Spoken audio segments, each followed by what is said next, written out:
So we're back, and I'm out here working on a pair of aluminum heads, and these are world product heads that are going on the 1955 Chevy that my son's working on. So I was doing these heads, finessing a few things in, and getting the shape I want. And I thought, let me just do a quick video and show the guys how I do this. This is one way I do it. And this would be a very good way for somebody that's never done heads before that want to try to do their own bowls.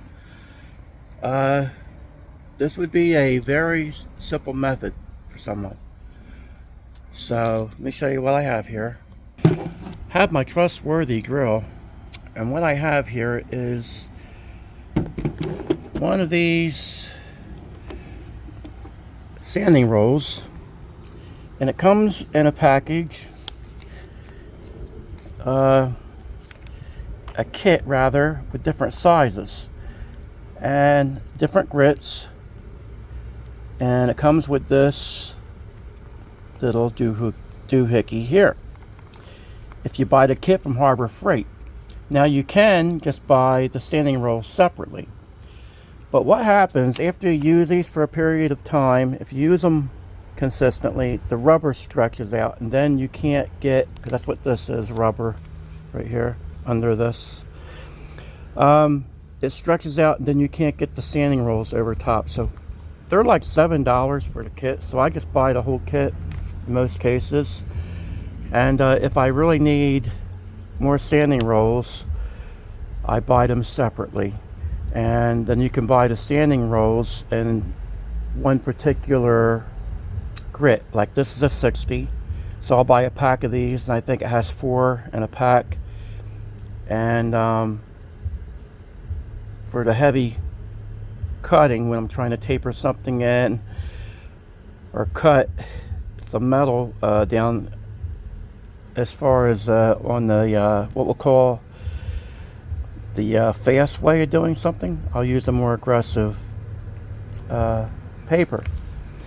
Now you can use a 40 grit, but I haven't found these in a 40. They do make them, but where I go they don't have them in a 40 grit. But here we have it. As you can see,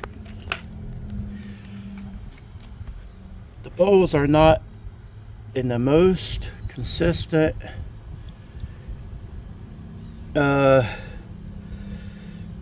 way that you want them here. They have deep spots in them, and they're very out of shape. Keep in mind, I have smoothed these out a little bit already. But I thought I'd show you guys this, because this is just a nice simple way for an average guy to say, I'm going to do my own bowl work. And you can just get one of these and a drill. If you have a die grinder, that'd be great. But another thing I do when I put these on, I leave it a little bit deeper here so I can get up into these areas back here. And also, if I happen to come out of the bowl area, I don't hit the seat, so I have a little protection here. So you can put this on any way you want to. It all depends on how good you are using tools. You might be a little bit more careful than I am, who knows. But anyway, I'm just after the shape right here, and I want it round, and this is round. So that kind of makes sense, right? So I'm doing this with one hand. I'm going to try to demonstrate to you guys what I'm after here. Now another thing, when I shape my bowls, I don't know if you guys can see, but these bowls have a lot more metal over here than they do here. So I'm just trying to make this even off the sidewall right here. I don't want the metal coming out and then the air trying to push back over. I'm trying to even this all back on this side, and then I just want it all contoured and nice. So You have to be careful. You don't want to sit in one spot too long because you will go through. You never know how deep a bowl is, and different heads, they're thicker in one spot and then they're thinner in other spots, and you don't want to hit a water jacket. So you're just going after the shape right here, and this will show you other low areas and stuff. So as you can see where I've kept it consistent here, you can see that little shadow there. So that means there's a low spot there, but you don't want to keep grinding trying to take that out because you'll go through. So anyway, here we go.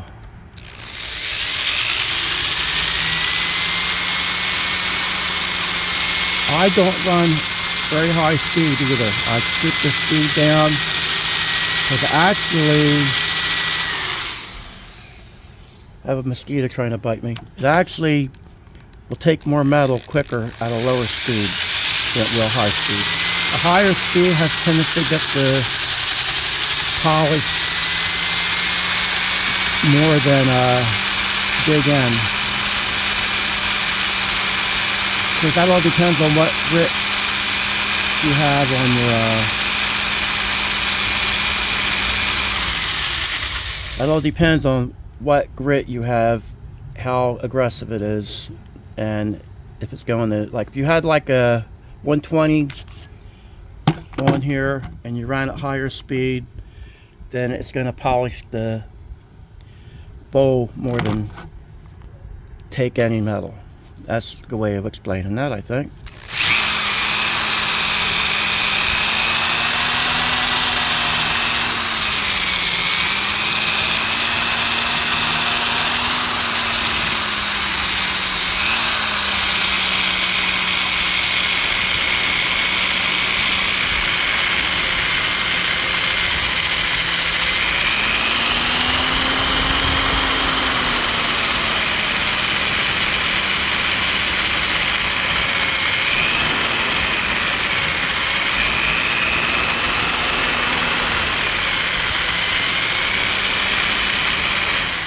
You can actually kind of feel the high spots and low spots, but you want to stop frequently and check your work. Now you can see that bowl's coming around pretty quick there.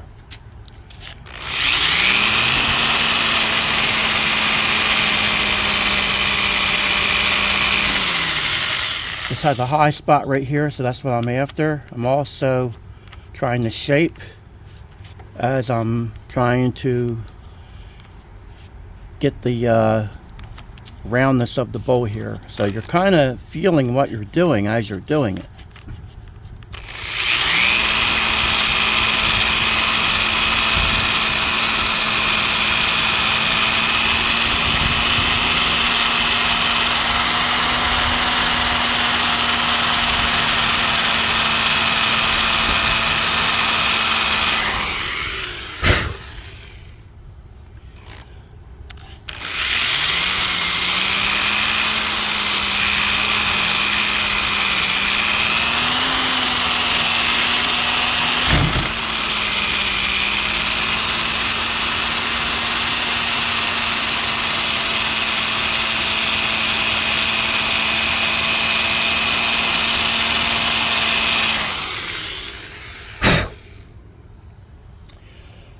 And that's what you're going to basically see when you're doing this. You'll see low spots and dark spots. You'll see where the bowl actually gets thinner down in here. And then you can tell it has a little bit more darker metal here where it's thicker metal. And you don't want to stay in one spot, like I said, and just dig. You want to just try to go after the shape it how you want it, and then you'll go back in there with some smaller bits and smaller little rolls to get more back on this side past your guide. At least that's what I do, without hitting your floor, and blend all that in. Now a lot of guys, they don't even bother going all the way down to the guide. you'll see a lot of guys, they'll just blend that off that way, and everybody has their own way of doing head work. I like actually making this a big smooth area here where the air can just come in and sweep out. And well, more on this one. So I showed these before, but on video this looks like it sticks up pretty high, but it's actually kind of flat. It's only got a very small peak on it, so you can see how the air would have tendency just to go out with no problem right there.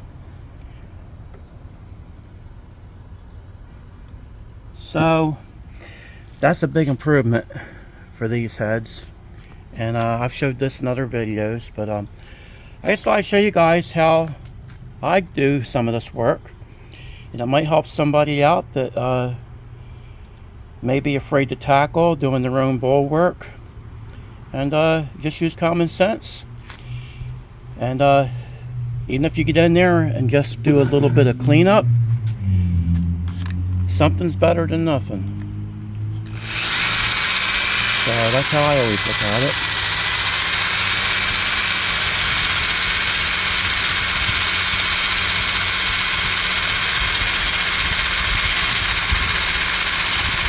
I can feel a hot spot right there. I can feel the high spot right here. And that's why I'm letting this just sit there a little bit, back and forth. Knock the high spot down.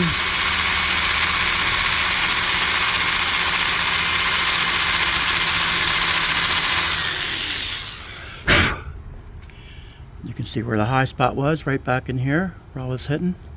And it evened it out. Starting to contour it in right there.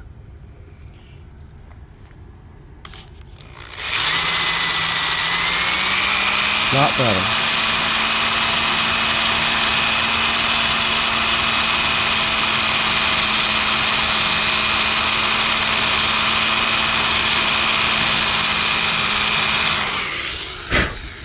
And I will say this, if anybody does take this method, don't try to skimp out. Buy yourself at least one. I suggest this. You buy at least one sanding roll for each port. Sometimes they don't last that long. It all depends on how aggressive you are, how high of a speed you're using them, and how long you're using them. Some guys might use these for more aggressive heads, milling something down and things like that, and they don't last too long. If you're just finessing and doing the area like I'm doing here, then you probably could maybe get 2 or 3 ports out of one sanding roll. But in most cases, I just suggest doing one roll for each port. So they go quick sometimes, that's my point. There's nothing worse than getting home and then you think, now my sanding roll's not working very well and I'm out of sanding rolls. So that's how I look at it. I've made that mistake too many times. So anyway, that kind of wraps this up for right now. This is something I thought might help. It's how I do it in a lot of cases. And I mean, you go back over it with your other sanding rolls and blend it all in once you've got your shape. And that's all common sense. But I just thought I'd show how to get the shape of the bowl that I'm after, and a pretty quick way doing it, and a pretty safe way, really. So I hope that's helpful. So with that, guys, I'm going to jump back on these heads here, try to get some work done, and I'll talk to you later. God bless you. Have a good day.